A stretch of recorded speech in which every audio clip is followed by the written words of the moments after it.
نیست کہ از پردہ بروں آید راز، لیکن یہ کہ یہ جان لیجئے کہ یہ جو کچھ بھی ہمارے ساتھ ہو رہا ہے اس میں ایک تو وہ ہمارا جرم، ہم نے اس علم کا دروازہ بند کیا، اپنے تصورات کو محدود کیا، دین کو مذہب بنایا، علم کو صرف علم دین تک محدود کیا، اس کو ہم نے گویا کہ سیکولر علم قرار دے کر اپنے دینی تصورات سے خارج کیا۔ یہ ہماری غلطی، اور اس سے بڑا جرم یہ کہ اس آسمانی ہدایت کے بھی ہم کسٹوڈین تھے پہنچانے کے لیے، اور ہم نے یہ کہ خود اس کو پیٹھ دکھائی، خود اس کو اپنا امام نہیں بنایا، خود اس کو اپنا رہنما نہیں بنایا، اور دوسروں تک پہنچانے کا تو کوئی سروکار ہی نہیں، سوال ہی نہیں۔ اس اگر ڈائگنوسس درست ہے تو اب اس کا حل کیا ہے؟ پہلے تو یہ کہ اپنی ذمہ داری کو ہم پہچانیں۔ ظاہر بات ہے کہ ذمہ داری جتنا بڑا رتبہ ہے اس کی اتنی ہی بڑی ذمہ داری ہے، اور اگر وہ پہلو تو ہی کرے تو اتنی ہی سخت سزا کا مستوجب ہوتا ہے۔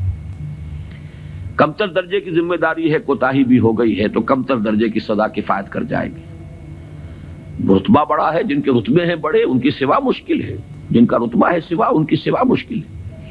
تو ہم کسٹوڈین ہیں اس ڈیوائن میسج کے، گائیڈنس کے، رحمت للعالمین کی رحمت للعالمینی صلی اللہ علیہ وسلم، اس کے امین ہم ہیں۔ لہذا پہلا کام تو یہ ہے ہمارے سامنے کہ اس علم کے اندر، جس کے لیے میں اب ایک لفظ استعمال کر رہا ہوں، اسلامائزیشن آف نالج، علم کو دوبارہ مسلمان کرو۔ یہ علم جو ہے، بڑی پیاری بات اقبال نے کہی تھی، عشق کی تیغ جگردار اڑا لی کس نے، علم کے ہاتھ میں خالی ہے میان ہے ساقی۔ بڑی پیاری تشبیہ ہے یہ۔ عشق سے مراد یہاں وہ ایمان ہے، ایمان کی وہ تیغ جگردار اس میان میں سے نکال لی گئی ہے، خالی نیام رہ گیا ہے۔ یہ پورا سائنٹیفک نالج جو ہے اس خالی نیام کے مانند ہے جس میں سے تلوار عشق نکال دی گئی۔ یہی تلوار عشق اس میں دوبارہ داخل کر دی جائے، ایمان کو اس علم کے ساتھ اگر شامل کر دیا جائے تو در حقیقت سارے مسائل کا حل ہو جائے گا۔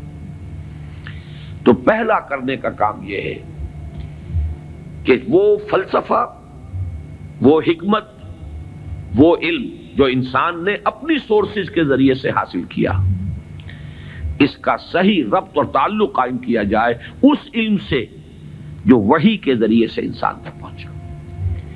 ان کے آپس میں ریکنسائل کرنا، ان کے فصل اور بود کو دور کرنا، اور اس میں قرآن کا دعویٰ ہے۔ اور جو تھوڑی سی بھی واقفیت رکھتے ہیں، واقعہ یہ ہے مورس بکائی نے پوری کتاب لکھ دی کہ آج تک سائنس کے کسی بھی شعبے میں کوئی ایسی دریافت نہیں ہوئی ہے جس نے قرآن مجید کی بیان کردہ کسی شے کو غلط ثابت کیا ہو۔ یہ ایک بہت بڑا معجزہ ہے۔ جیسے قرآن کے اعجاز کا اس وقت سب سے بڑا مظہر کیا تھا کہ تمہارے ہاں بڑے سے بڑے فصیح اور بلیغ اور بڑے بڑے خطیب اور شاعر موجود ہیں، اس قرآن جیسا کلام موضوع کر کے لے آؤ۔ اگر تمہارا خیال ہے کہ یہ اللہ کا کلام نہیں، محمد کا اپنا کمپوزڈ کلام ہے، تو لے آؤ، فاتو بسورۃ من مثلہ۔ اور کوئی جھوٹ موٹ کو بھی کوئی جرت نہیں کر سکا، اتنی ان کے اندر کم سے کم شرافت تھی، کوئی جھوٹ موٹ کو بھی سامنے نہیں آیا کہ کہتا کہ یہ ہے، میں کلیم کرتا ہوں کہ یہ قرآن جیسا ہے۔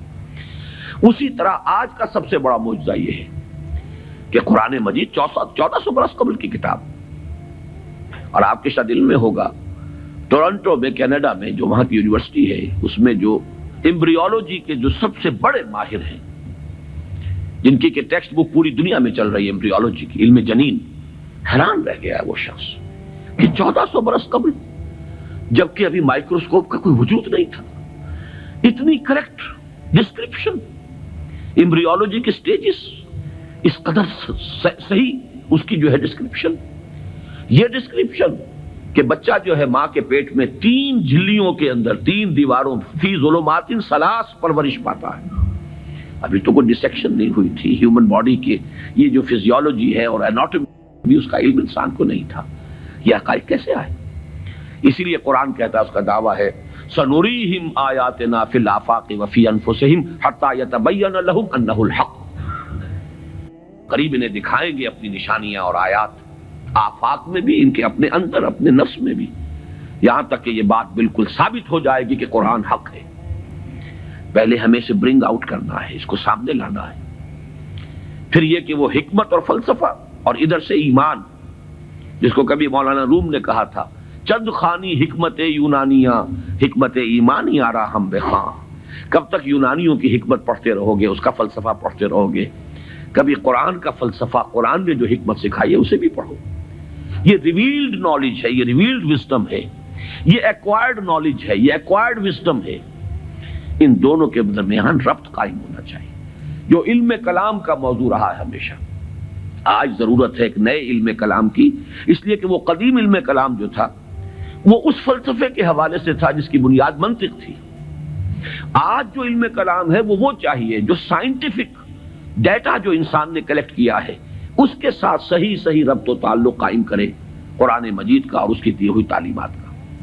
اس سے یہ ہے کہ یہ گیپ جو ہے وہ برج ہوگا اور اس کے اندر ایک توحید کا رنگ پیدا ہوگا بجائے سنویت کے، یہ علم اور یہ علم اور. ایک بڑی سادہ سی مثال میں آپ کو دے رہا ہوں. ایک بڑے نیک نوجوان تھے، یہ کوئی 10-15 سال پرانی بات بتا رہا ہوں. ایم ایس سی باٹنی انہوں نے کیا.